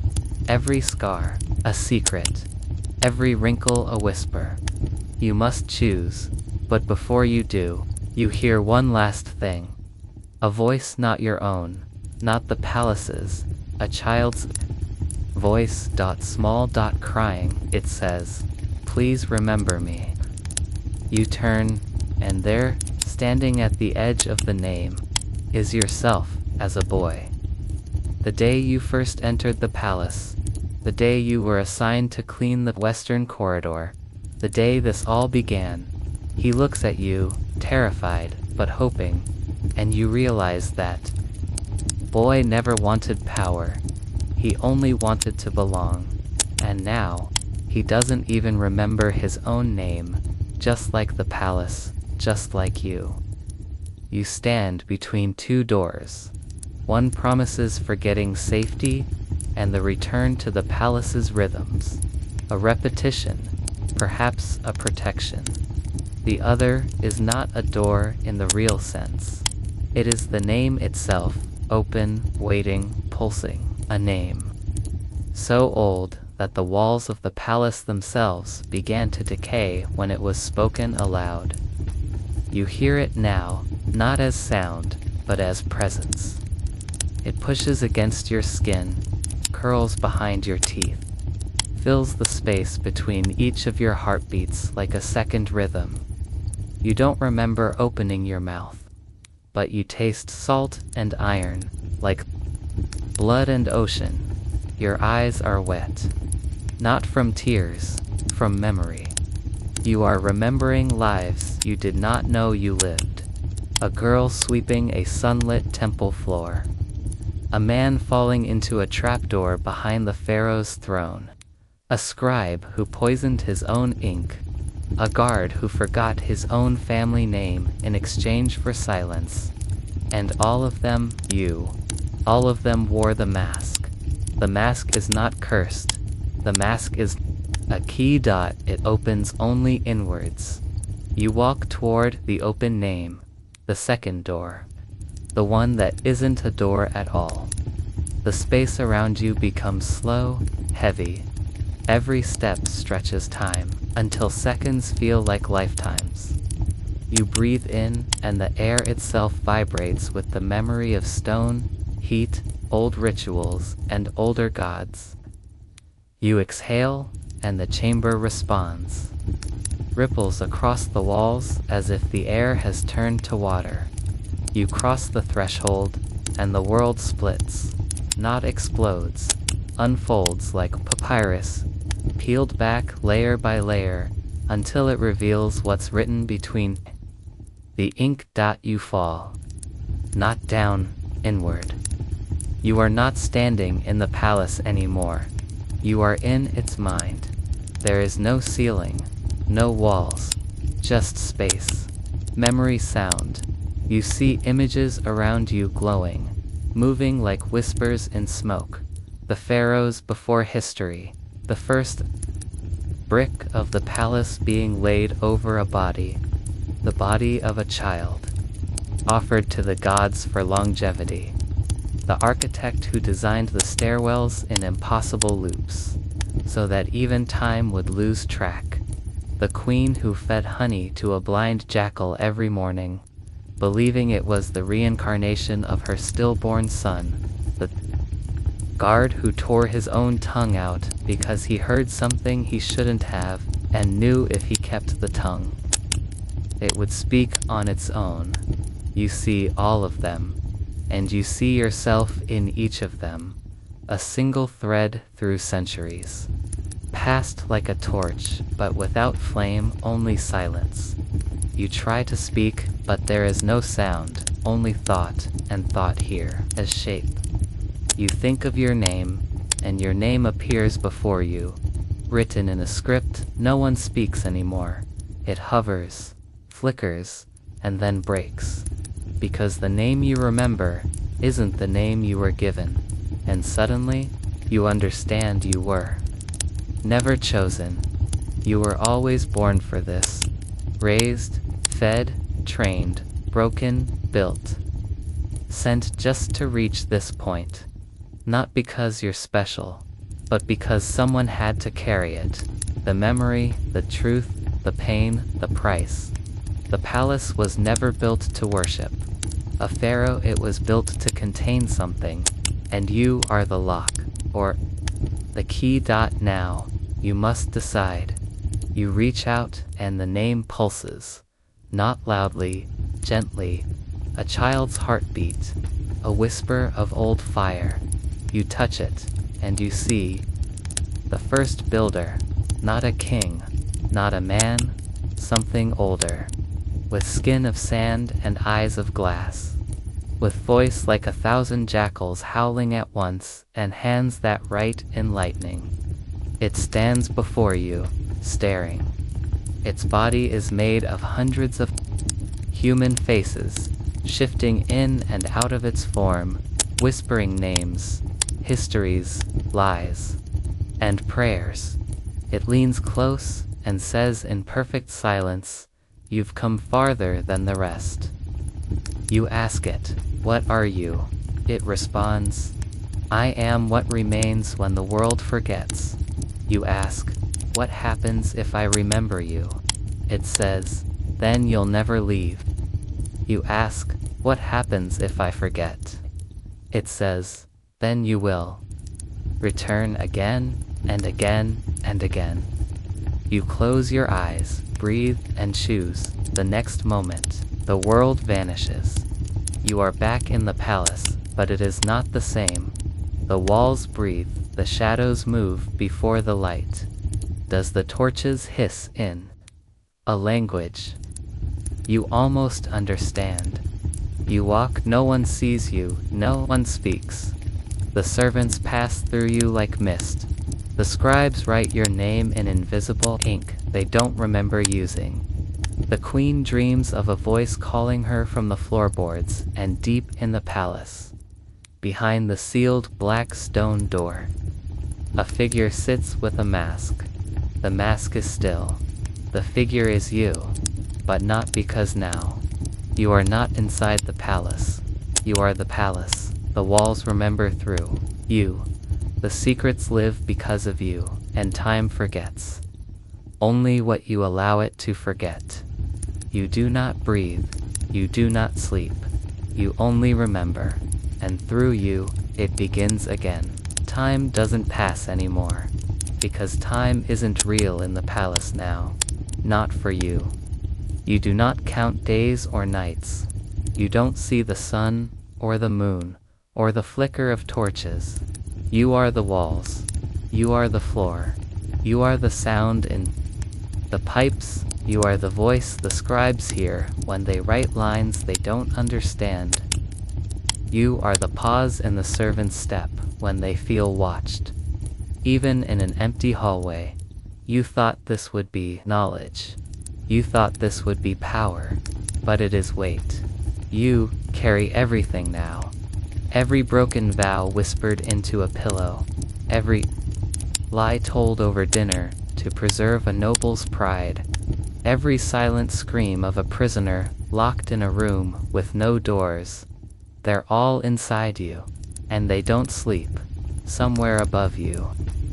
The queen gives birth to a child who does not cry. The priests say it's a blessing, a sign of a calm soul. But you know the truth. The child is silent because it remembers. It remembers you. Even in its first breath, there is a crack forming in the northeast wing. A seam in the stone, it appears. Every 700 years, always in the same spot. Always after the same ritual. You've seen it before, felt it form like a tear in your own skin. This time, it's deeper. You know what it means. Something is waking, not just within the palace, within you, at night. You echo dreams back to those who sleep within your body. You give the steward the image of a girl drowning in honey.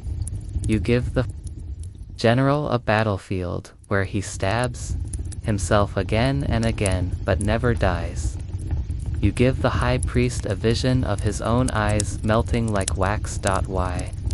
Because they must remember what they forgot. And because you are lonely, yes, that too.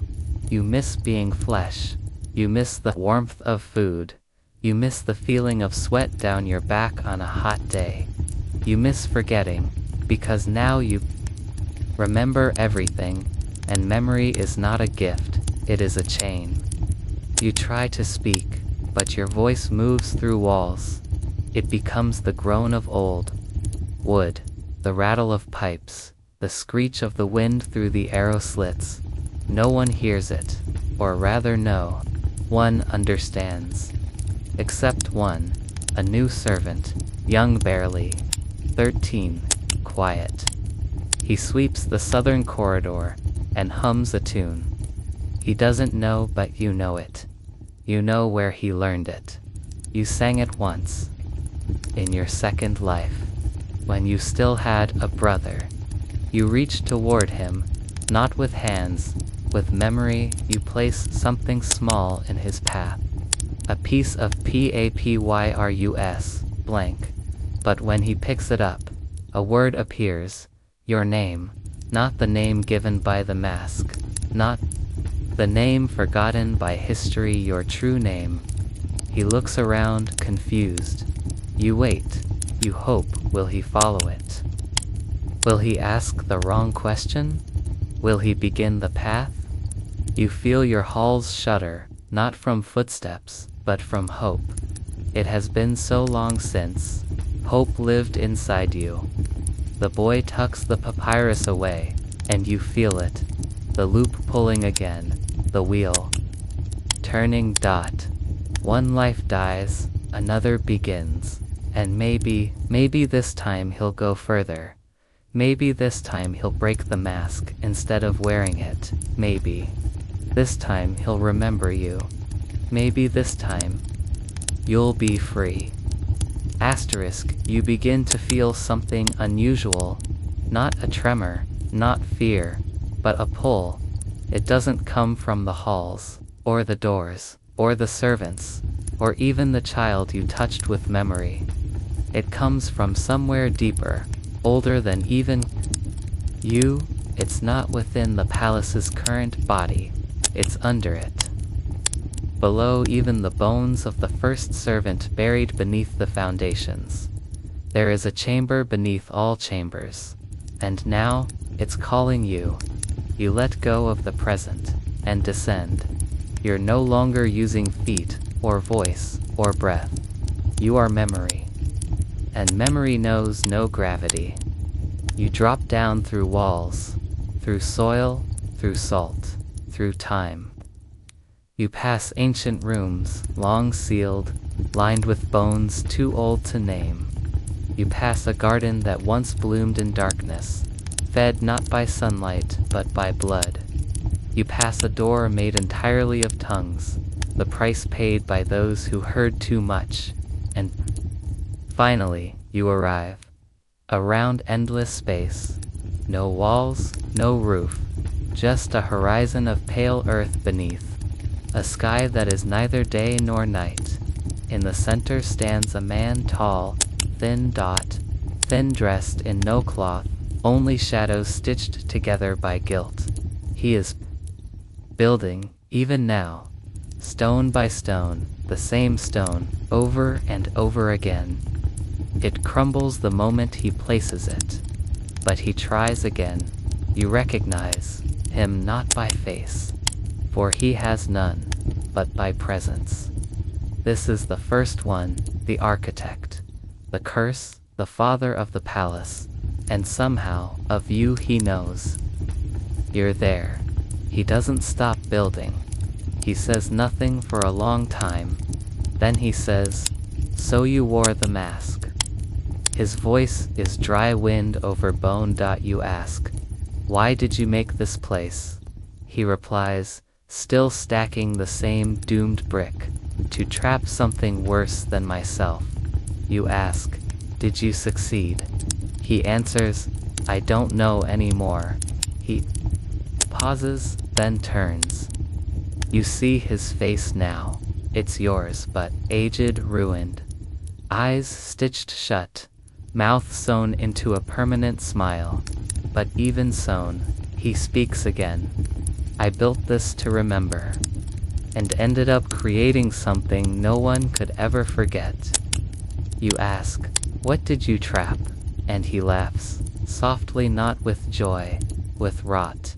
Not a demon, not a god, just a thought.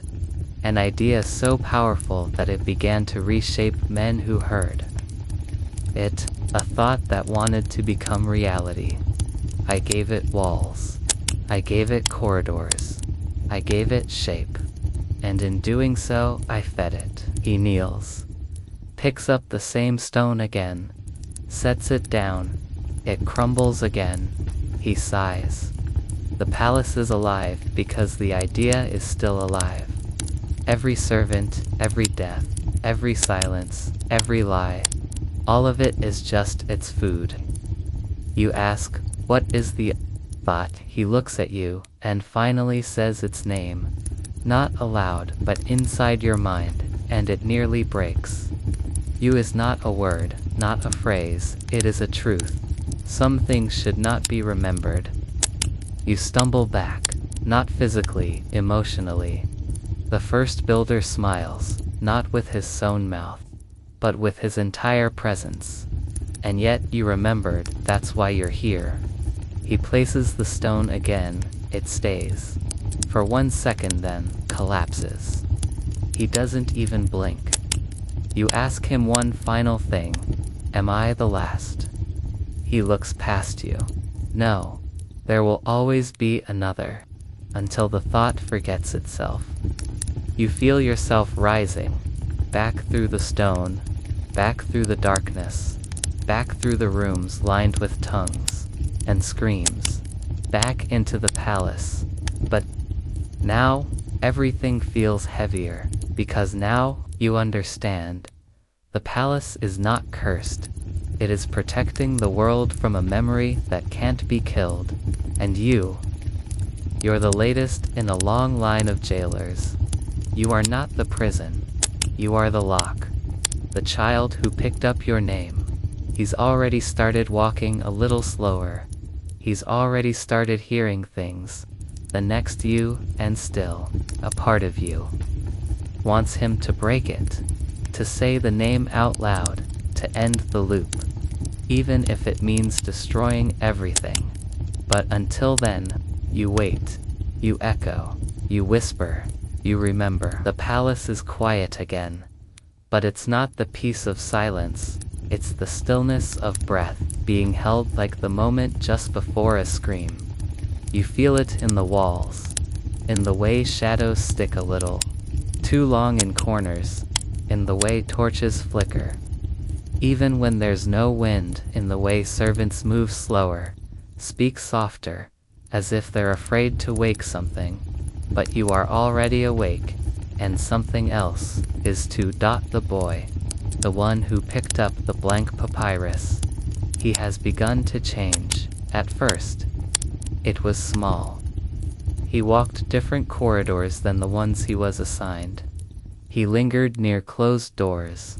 He stared too long into fountains that hadn't been filled in years.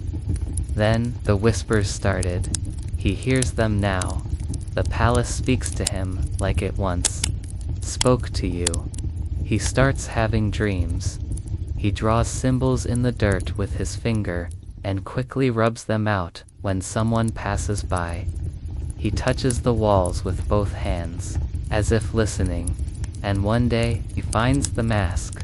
You didn't place it there, it found him.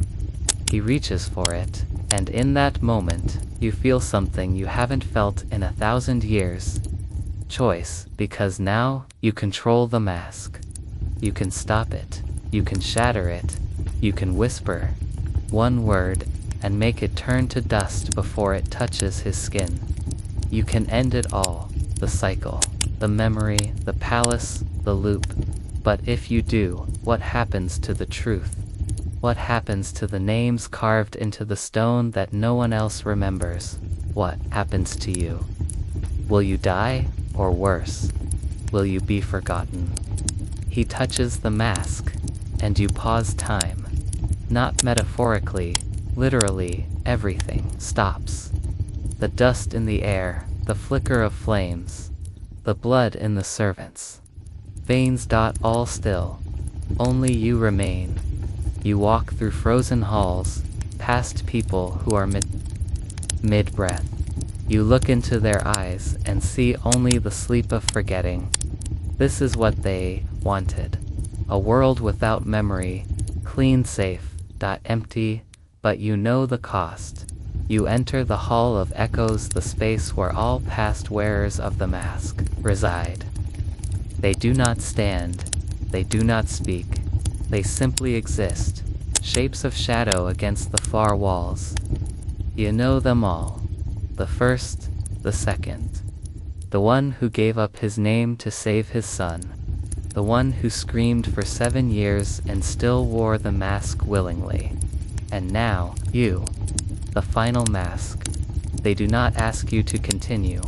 They do not command you to end it. They are silent, because they know, this time, you truly decide.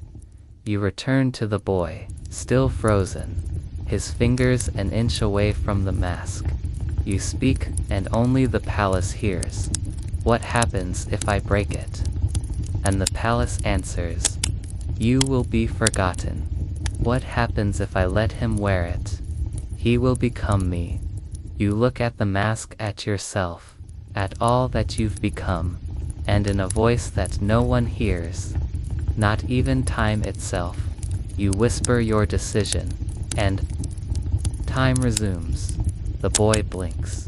His fingers land on the mask, but it is no longer cold. It is warm, alive. He picks it up, and you step back into the dark. He puts it on, and you are free. The chains fall, the echoes fall silent. You feel yourself separating, like threads being pulled from cloth. You begin to unravel, not in pain, but in peace, because now you know the truth.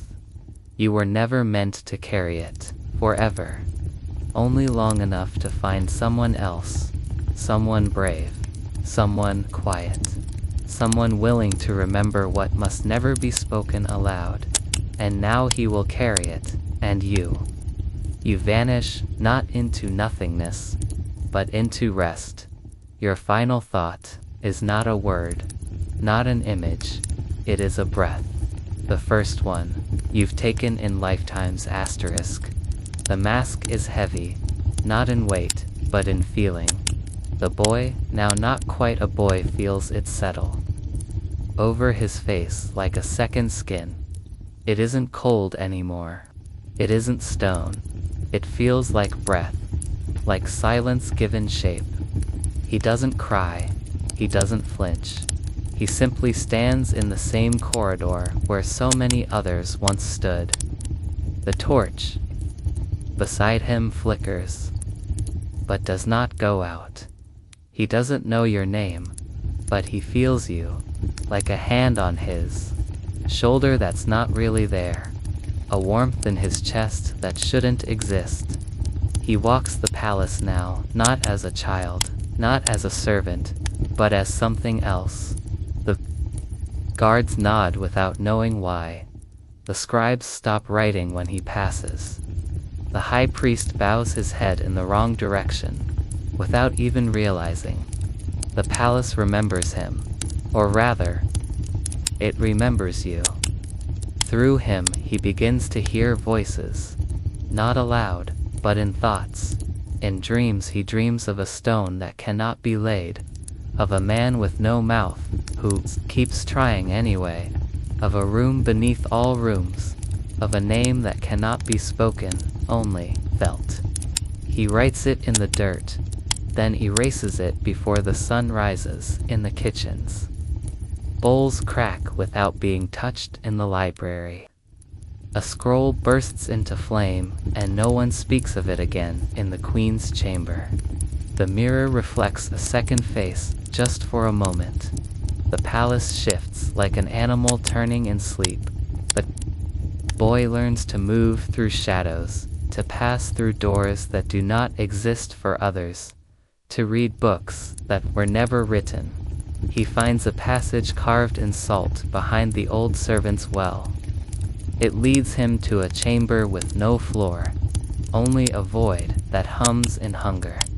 He listens, but does not step in. He finds a tunnel lined with ribs instead of bricks. He counts them. There are 77. He walks past. He does not flinch, because the memory in him is older than his fear. He no longer eats at the servant table. He eats alone, but never feels alone, because you walk with him, not beside him, inside him. And one day, many years later, a young girl sweeping the eastern corridor finds a folded piece of papyrus blank. She picks it up, looks around. No one sees her. She opens it. A name appears. Not hers, not yours, but his. The boy, now the man, now the palace, and she feels something stir inside her. Something she doesn't understand. Yet, she tucks the papyrus into her sleeve and walks a little slower that day, stares a little longer at the torches, pauses near the closed doors, and somewhere, deep in the foundation of the palace, the stone hums once again. It has begun. The palace does not die. It remembers. It does not forget. It waits, it calls. And one by one, it finds the quiet ones, the silent ones, the ones who look but do not speak, who feel but do not flinch, who carry the weight of memory without ever asking for it. They become echoes, and eventually, they become the mask. You were never alone, and now, neither is he.